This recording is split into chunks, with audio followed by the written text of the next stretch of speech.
sprinkling the paper, put it down. Yes, ma'am. Okay, Joel, smile, get ready, you're coming up. Coronary. Smile. I am smiling. Okay, you want to bring it down and bring it up? Welcome to Songs of Freedom. My name is Joel Landy, and we generally have shows about social justice and freedom, but tonight we're going to talk a little bit more about something else. Vaudeville. Vaudeville. I'm joined in the studio by Francesca Fortunato, Bob Greenberg, and Carl Fortunato. Why are we talking about vaudeville tonight? Vaudeville. I think of vaudeville, I think a little song, a little dance, a little seltzer down your pants. You mean it's time for vaudeville once again? Well, I think it is. And of course, part of the reason we're talking about it with you tonight is because as a performer yourself, you have a very vaudevillian style. And you're going to be on our show, so we're on your show, and we're all partying about vaudeville together. But one of the reasons I've been very active in trying to really revive vaudeville with my theater company, Living Legends Radio Theater, and now we're doing the Living Legends Vaudeville Hour, is because there is a revival going on, but it's actually not the kind of revival that I always dreamed of when I was a little kid who thought I was born too late for vaudeville. People have been very, they call it the new vaudeville in some of the comedy clubs and the downtown venues. It's very ironic, it's very hip, it's kind of an eye-winking sort of risque kind of vaudeville. What I wanted to do is really bring back the fun. And a little song, a little dance. A little song, a little dance, a little salsa down your pants. Exactly. Bob, a lot of people don't know what vaudeville is. What is it? I know. Well, vaudeville is the foundation of television. I mean, it is variety, sketches, short attention span. People would watch only so much of a juggler, and then the act would be over, and they'd bring out an opera singer, and she would sing opera. And after 2 songs, they'd bring on the baggy pants comics. And it was all variety. And it was something for the whole family. You could bring the whole family to a vaudeville show. I remember, you probably remember, the Ed Sullivan Show.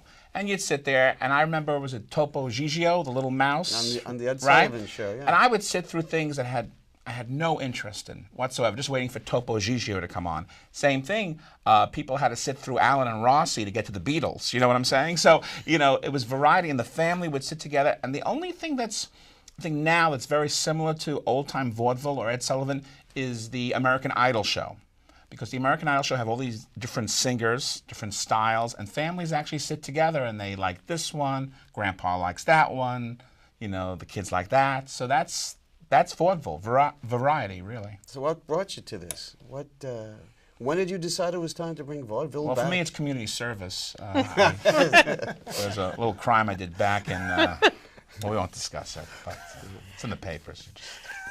Well, this kind of evolved for us as a company out of the fact that we were doing old-time radio shows, which is very much related to vaudeville. Most of the people in the radio shows from the 20s, 30s, and on in the so-called golden age of radio through the 1950s got their start in vaudeville. Jack Benny, Burns and Allen, Fred Allen.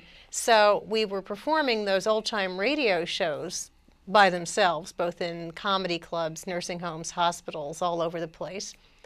And then we decided to do something with more variety, to have the radio shows, but to also have other vaudeville-style acts, to have, you know, people doing comedy songs and dances and magic. We've had magicians on. So the more the merrier, more fun. It's interesting, too, in the old-time days of vaudeville, for instance, Burns and Allen, right? You know, George Burns and Gracie Allen. Well, they did a stand-up act, right, team thing. But they'd also have to sing and dance before they exited. You couldn't just do your act like today, like Ray Romano comes out and tells some jokes, observation, you're my kids, yada yada, reaches a big punchline, good night. You'd have to add something. You'd have to do juggling if you were W.C. Fields, or a little dance and song if you're Burns and Allen. Just something to send you off stage for that big finish. It wasn't just like, you had to be a multi-talent. You had to be a multitasker. You couldn't just stand there and tell jokes. The Marx Brothers started as a musical group, and they began to work comedy into a musical act until they became a comedy act. And that was the way that most of them did that. And the other thing is that, like, anybody who wanted to perform could find a place to perform. Yeah. And what they did was they actually worked out their whole careers on stage. And the reason the old-time comedians, Abbott and Costello and the Marx Brothers and Laurel and Hart, was so good was because they worked out a live stage act every single night until they discarded whatever didn't work and kept whatever did. Right, to add to what Carl said, W.C. Fields was a silent juggler. W.C. Fields didn't talk on stage until he was maybe 30, 35 or something like that. But he would talk when he would drop his props. He'd go, Gottfried Daniel. He'd curse us and the audience would laugh. So he talked a little more, and he talked a little more. He juggled a little less, and before you knew it, there was W.C. Fields doing routines and no juggling whatsoever. So the audience told you where to go. You know, Burns and Allen also. Well, these guys were working every day. They were really getting their act down. If they were on the low strung of vaudeville, I think you probably know about this, right? Yeah. The low strung, they were doing 5 a day. I think sometimes more. But Sometimes 6, yeah. Yeah, 5 a day was low end, 3 a day was middle vaudeville, and 2 a day, that was the Palace. That would mean like you'd had an afternoon show, you know, for the moms and the kids and stuff, and then an evening show that was high class. You know, the carriage trade, you know, tuxes and what. We were going out for the theater, you know. So, who are we? I don't know. Well, where we are? Who are we? We don't know. Well, I guess we're 3 a day. I guess. Can you tell us where people could catch this incredible entertainment value? And remember, there's a belly dancer. Oh, and we do have a belly belly dancer. dancer. There's in a the boy show that's singer. coming up. Cute There's a boy rotund singer, right? comic. There's a piano player. There's a piano player. And there's a cute girl singer, too. There's a hot waitress. You should see this waitress. She's got these big hands, really, and she's blonde and saucy. She slides through the club. She's very saucy. I'm doing the next show just for the waitress. That's all. That's why I'm there.